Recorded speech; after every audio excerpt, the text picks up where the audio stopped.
Hello, my name is Emilio Gonzalez Velasco. I am from Oaxaca, but I live in Puebla. I am 27 years old and I am a lawyer. A year ago, my partner and I visited the Grutas de Tolantongo, a city that is located in the state of Hidalgo. We arrived at 6 in the morning.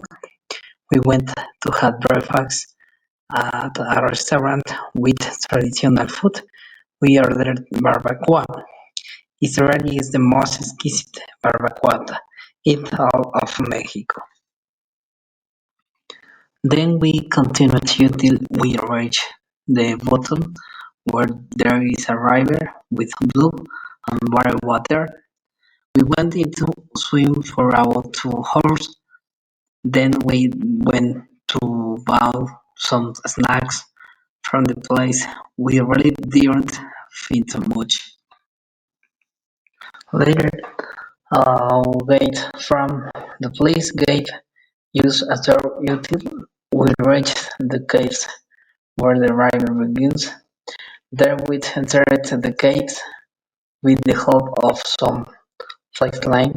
We observed how the water sprang from inside the mountain. We were enjoying the tour inside the caves until we had visited each seat in that place. Afterwards, we were taken to a higher part of the mountain outside the caves, where there were many small pools with hot spring water, and we swam the utility. We really had a great time together.